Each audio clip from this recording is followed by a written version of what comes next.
So today's theme is going to be No Bake Cheesecake. Well, what does that mean? Well, it's kind of an analogy that we're not going to actually use lights. We're not going to actually put anything in the oven, although we did bake by using a No Bake Cheesecake that just went into the fridge. We still needed to measure, and that's where our light meter comes in. Now we're going to do available light portraits. Now, available light can also mean just light that's available. It doesn't necessarily mean the sun.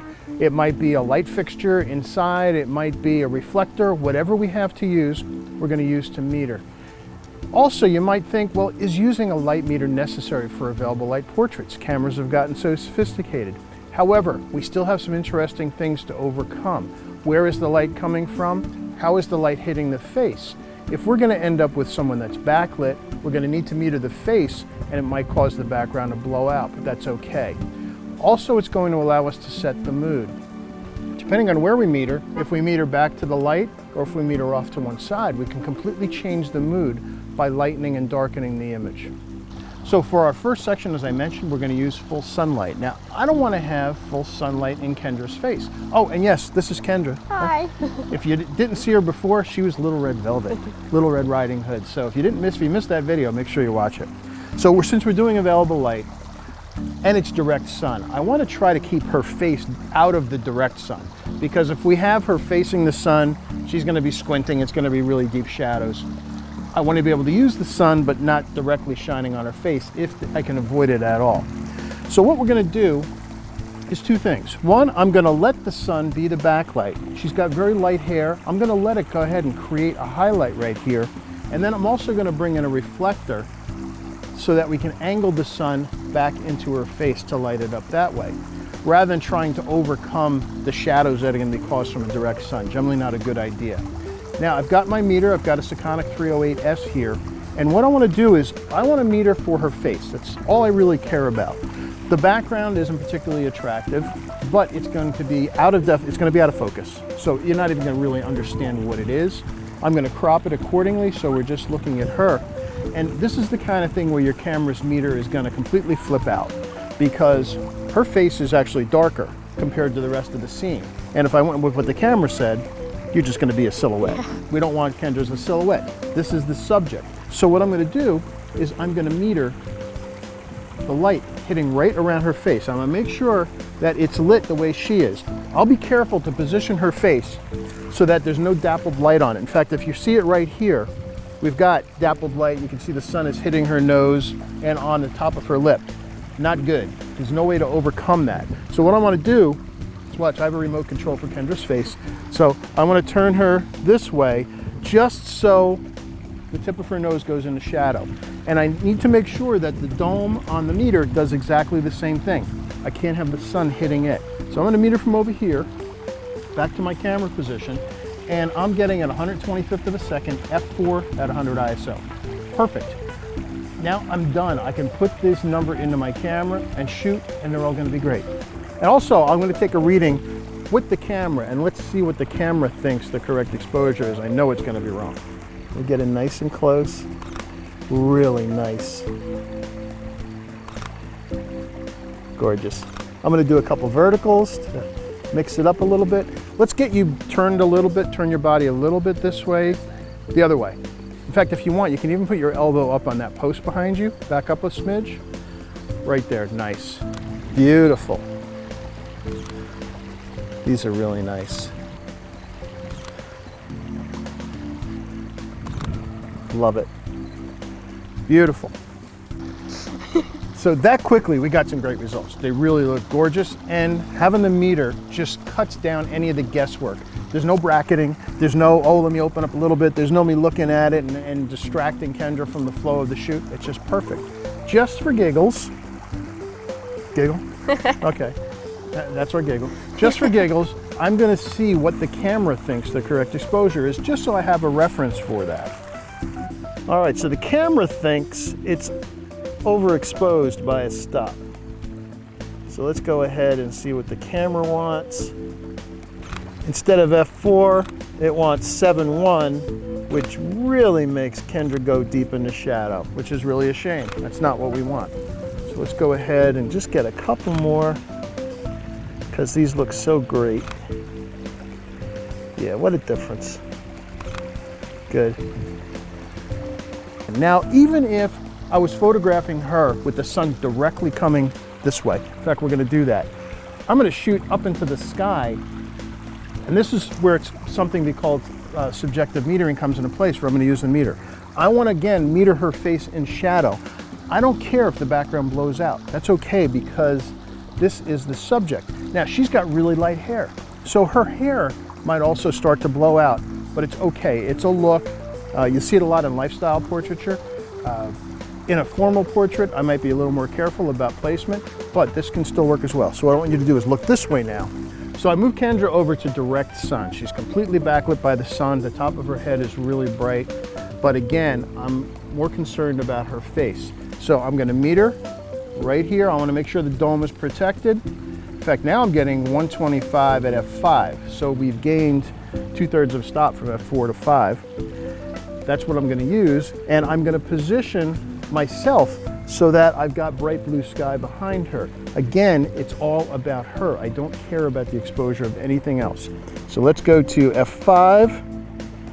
Everything else is the same. And I'm gonna get down low. Oh yeah, that's a very different look. Yeah, love it. Now look above me, behind, right there, nice.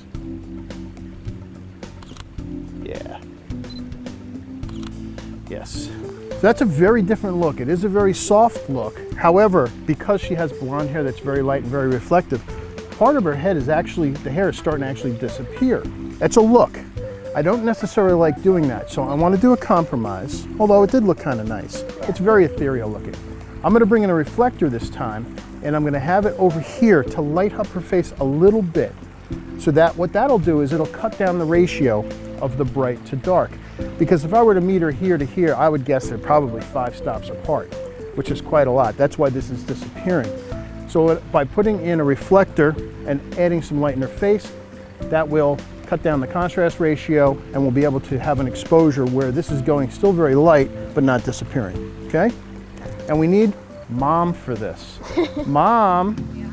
So I've got a reflector, and we have a voice-activated reflector holder. This is Karen, Kendra's mom. It's a family affair here. So we've brought in a white reflector. I originally tried a combination gold-silver one. It was so bright that Kendra couldn't keep her eyes open. So we just want something to add a little bit of light into her face.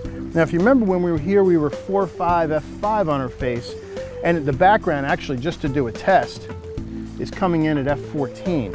That's a lot of difference. So by bringing in the reflector, we add a little more light on her face. We'll cut down on the contrast ratio. So Kendra, if you would look over that way. So I'm gonna get her in the same position. I still want the dome completely in shade, except now it's gonna get the reflection contribution from the reflector. And now I'm getting 7:1. Lovely, that's great. So 7:1 to 14, it's a much gentler ratio. In fact, let's see, 8 to 11 is 1 stop, 2/3, it's actually 2 stops. 2 stops between her face and the background, great, that's gonna be easy to control. So 7:1, and let's see how that looks. Yeah, it's nice.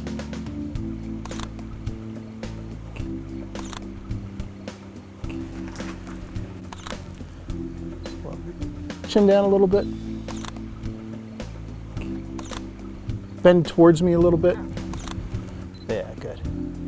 Love it. By bringing a reflector in and bringing up the exposure to 7:1, which from 4.5 is 1 stop, from f5 is 2/3 of a stop, was enough to allow me to still have her face lit well, but cut down a little bit on the brightness and having the background disappear. Just one more time, I'm gonna bring in the shiny reflector just to see if I can get Kendra to keep her eyes open for one. If not, I'll do a couple with her eyes closed, just so we can see the effect of a silvered reflector. So we brought in a silver reflector. Actually, it's a silver/gold reflector. It has gold stripes going through it. It's a little bit warmer. I don't like using solid gold. They're way too yellow, but this kind of sun bouncy one where it's silver and gold stripes alternating is nice. It adds a little bit of warmth. So I've asked Kendra to keep her eyes closed just to save her eyes, because we're just going to get a couple of quick shots. Let's see what the difference again is by using this reflector. Hold it right there. Okay. There we go. So I'm getting F9 now. So we've gone up another 2/3 of a stop. We've gone from 5 to 9, which is 1 2/3 stop. That's a huge difference. So let's see what F9 looks like by using our silver reflector. I'm going to ask Kendra to keep her eyes closed, and I'll count 1, 2, 3. I'm going to have her look like right at that building, like Okay. the window, the window above, so that she can open her eyes and try to not to grimace when you when you do it. Okay. So F9 now with our reflector right there. Gorgeous. One more. 1, 2, 3. That's beautiful. So even though it was torturing Kendra a little bit and I had to have her close her eyes until right at the last second, they worked beautifully, don't you think? Doesn't that look really nice? So good. The little bit of warmth in the reflector with the silver gold alternating stripes add a little bit of warmth to her skin. And by having her eyes closed until just when I needed them and giving her a spot to look at ahead of time made everything work beautifully. The contrast ratio is much less now. Her hair is not overexposed at all. That's not necessarily something you have to do. If you remember the ones we did that were very ethereal, Yeah. it was starting to disappear, that's okay, it's a look. What we're seeing here is how we can subjectively meter and use or not use a reflector to change the mood of the portrait. So I think we're good for outside. We have some inside places to visit, so we're going to look for some interesting window light. We're in G's Restaurant in downtown Warwick, New York, my hometown. Got Kendra and the rest of the crew here, and we chose this spot because there's really nice windows here looking out onto the street. And there's a couple things to keep in consideration when you're doing window light shots. What is the mood you're going after? So if, for example, if I meter back to the camera from this position, and by the way, since it's dimmer in here, I went to 400 ISO. So if I meter back to the camera, I'm getting f4 at 100th of a second at 400 ISO.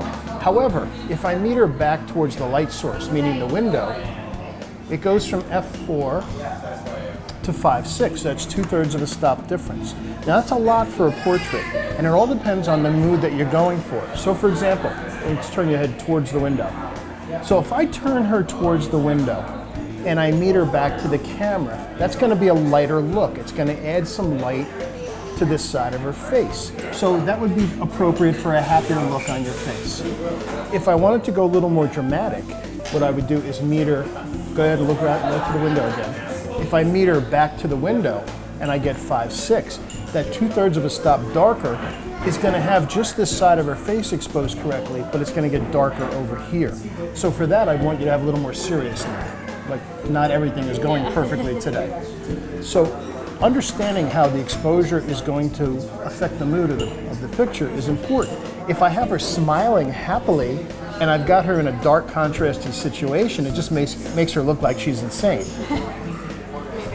Yeah, or or if she's looking really sad and I have it very well lit, there's a disconnect there too. So make sure your lighting matches the mood. Now also, in order to lighten up the contrast ratio, maybe I do want to have her looking towards the window, and I do want to have the side of her face facing the window to be exposed correctly. I can also bring in the reflector. So watch what happens. I'll get out of the way a second. As I bring in the reflector, you can see her hair gets lighter and darker, and we'll use that to cut down on the contrast ratio as well.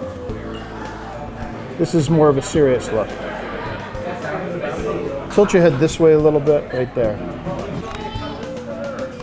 Beautiful. Again, chin down a little, lips together, smile. Okay, towards the window. 6, 5. Here we go. Right there.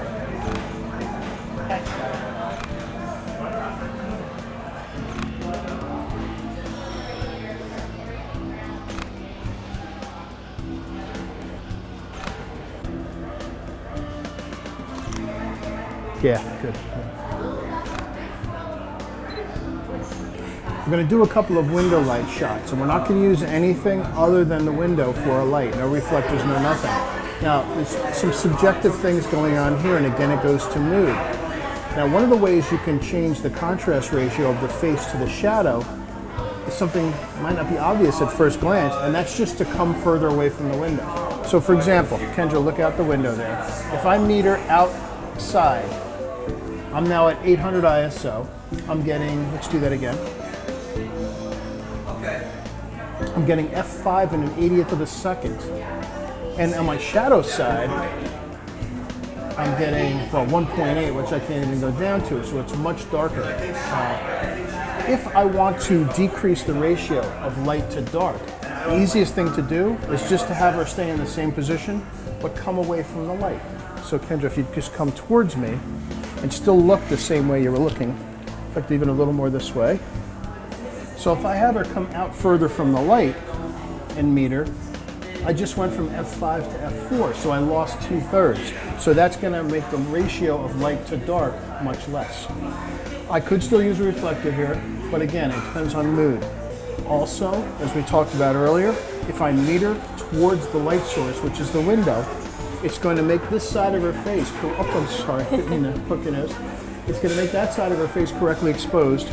This side may go in a deeper shadow. If I want to lighten the mood, and we're going to go a little happier, then I'll bring the meter around so that it's in the middle of her face. Again, turn towards the light. So rather than meter towards the light, I'll come over here toward a camera position and get a reading, and that's going to cut down the exposure again. It's actually going to open it up, which is going to make the whole thing a little more light and airy. So let's do it both ways. So let's get you right up against the window, and I'm going to meter out towards the light. Again, I've got f5 and an 80th of a second. Let's go ahead and get that one. Beautiful. Now, that's with a serious look because we're going for the darker over on this side. Same position, so look where you were looking. Now I'm going to meter back towards my camera position, and that brings me to 2.8, and I have an f4 lens. So I either have to adjust my ISO or my shutter speed. I'll just bring the shutter speed down. I have to actually go to a 40th of a second at f4, and it's going to lighten things up now. Now you can be a little happier. And again, put your eyes where they were again. Beautiful. And wow, what a difference in mood. It's really amazing. Turn your face towards me. Lovely.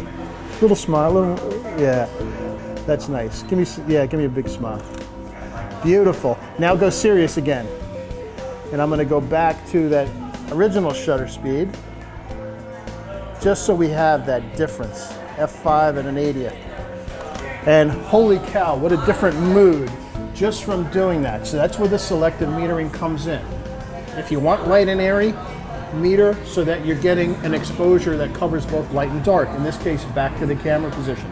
If you want moody, more dramatic, then if you're looking out towards the light source, the window in this case, meter out to that. And that'll keep this side of the face exposed correctly, but this will go darker and it's going to create more of a dramatic, moody look.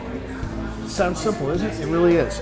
Now also, the last thing I mentioned, if you just want to cut down on the light ratio, in this case it wasn't that strong so it was okay, but just have your subject come away from the window, come a little bit more this way. And what happens is, as she comes away, even if I meter back to the light source, where we were f5 at 80, now we're at 4.5, so we lost a third of a stop. Take another little step towards me. And again, if I meter back to the light, now I'm at 3.6, so we've lost 2/3 of a stop. However, this side of her face, or head, hasn't changed. It's getting the room light. So what's happening is the difference between here and here is getting much less because she's getting away from the light source. So that's a way you can balance out contrast without using any lights or any help. But the results that we got just by changing the mood and deciding where to meter, huge difference. Think so? Yep. Okay. Before we go completely inside, I found this really nice spot out here, kind of along the creek, and I want to do one other thing.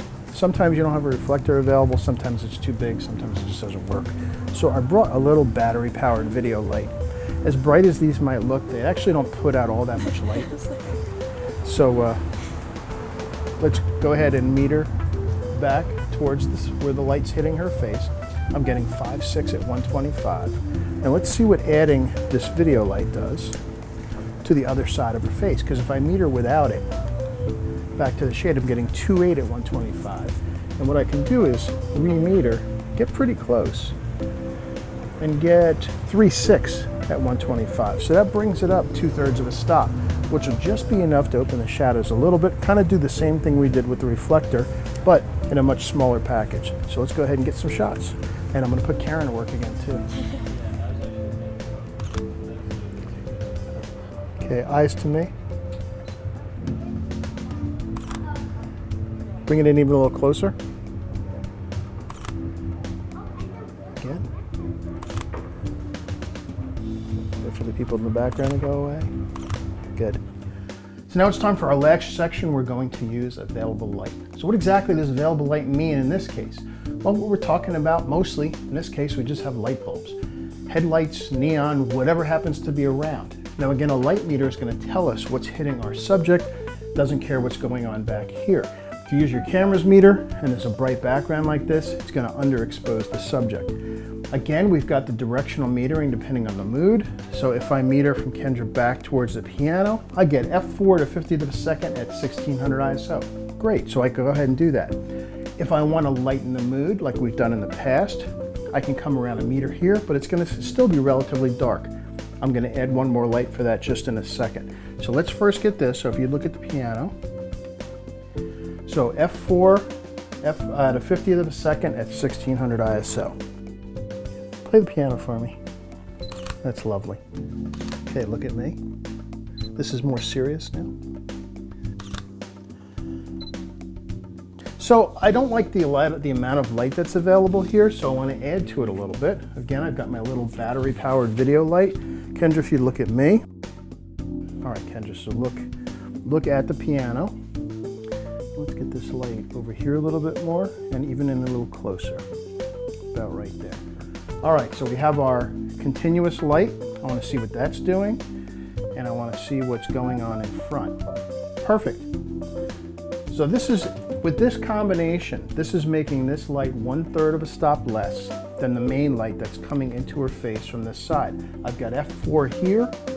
Back to this light, I've got 3.6, 1/3 of a stop. It's going to be a very gentle light ratio, but I'm going to use the f4 because I want this to stay a little bit darker. Yeah, that's nice. Look towards me a little bit. Beautiful. One more. All right, so let's sum up. It's clear I don't like to guess. I want to know that I'm getting the best image possible right at the first shot. That's the simple reason I use a light meter. I find a meter also helps me to better define the mood of the portrait. It gives me the information I need to make creative decisions on how light or dark I want the subject to be while protecting the highlights that I need to keep detailing. Just like our measuring cups we use for baking, the light meter gives us the exact amount you need as a starting point. You can then flavor to your own tastes. And speaking of which, yeah, we haven't even been able to wait. It's time for cheesecake. Cheers.